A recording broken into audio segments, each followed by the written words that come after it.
That is not cool. So, I'm a youngers, you mean, and, I just come home from being in these institutions from the age of 7 to 14. I love this man, DMX. Rest in peace to you. His footage is kind of hard to watch, so bear with us, bear with him, and listen to the story. This guy, Reddy Ron, he was like an older brother to me. And he would rap, and I would do the beatbox.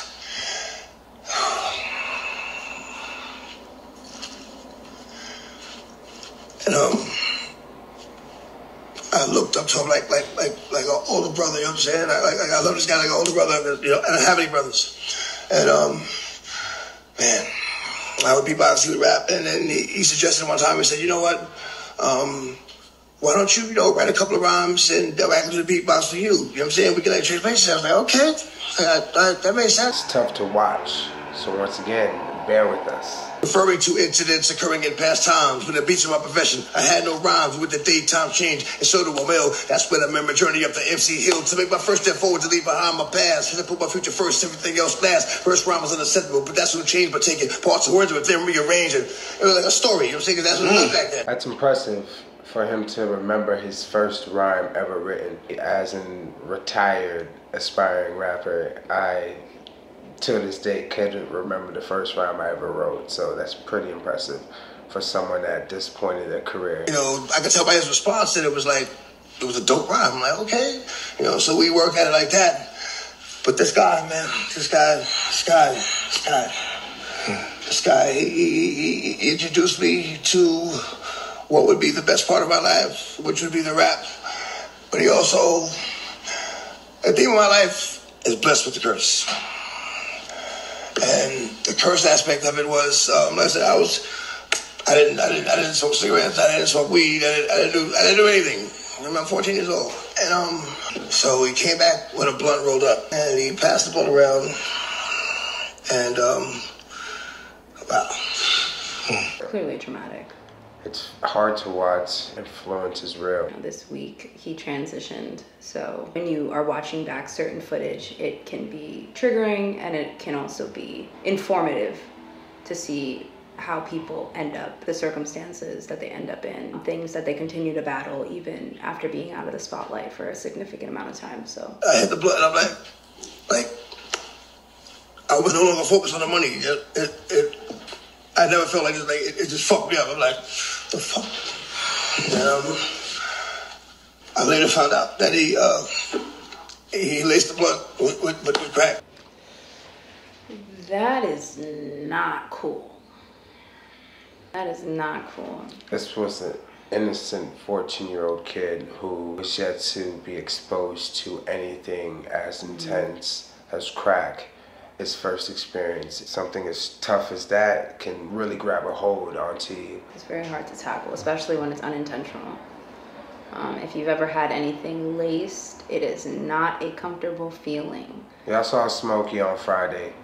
It was laced with angel dust, but it's a similar experience. And it's a very similar experience. When you hit a crack rock, that is not like smoking marijuana. It's not like it's gonna make you hungry, happy, sleepy. It plays into your weakness to where it's hard to escape from it because the comfort, which I believe is our biggest enemy, comfort creates a stagnant person. And with that, it's hard to elevate from there. Whoa.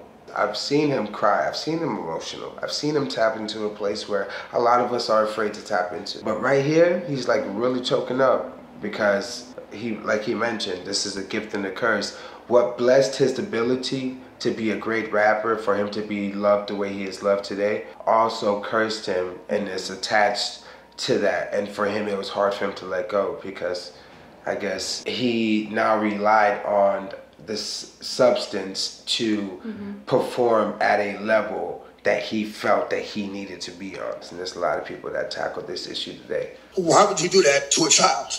Right. And this nigga like 30, you know what I'm saying? And he knew how I looked up to him. Yeah. He knew how I looked up to him, you know what I'm saying? And why would you do that to somebody who looks up to you like this? You know what I mean? There are people in your corner that appear to love you, that appear to be there for you.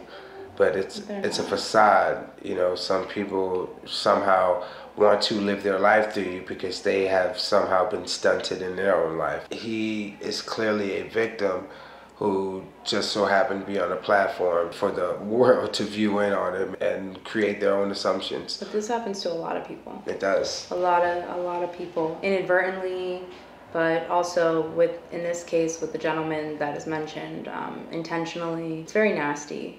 It's very, very nasty. There are nasty people out there. You can give people the option. I'm not going to say that it's the nicest thing to offer somebody an addictive substance, but at the same time, at least give them a chance to consent themselves. I mean, I know he was 14, but you know, like we know, 14-year-olds drink. I think we were all having a sip of something at 14. Someone took a swig. Someone took a puff. Someone did, some stuff. But at least offer the person a chance to consent. And I mean, I personally have had a situation with laced marijuana, and the shit is not fun. And I will say that regardless of if you pick up that substance later on, there's a long period of readjustment. And you know, I can't speak to his experience, I can only speak to mine, but it definitely was an eye-opener. I was born, I mean, and I wouldn't do that to my worst enemy. I wouldn't wish that on my worst enemy. I mean, as I said, especially someone that you supposedly love. Like, you're literally creating a problem for somebody, because even like he hasn't really gone into if the experience itself was bad, because like my experience, the experience itself was bad. It wasn't like, oh, 20 years later I'm battling this substance now and I'm thinking back, I'm recalling on who, you know, put this into my life. I don't know what the situation is here. I'm assuming it's the latter, but at the end of the day, you're not giving someone a choice. You're creating an issue for them. You're creating a dependency. You're just creating a very, very dangerous situation. And as a grown man, especially, it wasn't like this was a peer. As a 30-year-old dealing with a 14-year-old, I don't know what in the world you were thinking in any situation. There's definitely an obligation to be responsible. Clearly, this was someone who mishandled this position and has now scarred someone 30, 40 years later. Until this day, this is something that's still troubling him. And it's not just DMX, it's people like DMX, it's those people out there in the world today who've had mentors provided to them that weren't the right mentors. A lot of creatives kind of suffer with that situation. You know, kind of like what we were talking about earlier, like the cognitive dissonance, this constant inner battle. And I think a lot of creatives deal with that. And it's not always this situation, but like he said, this particular situation is very unfortunate because it's something so positive associated with something very, very negative. So now I'm sure it became can I create without this?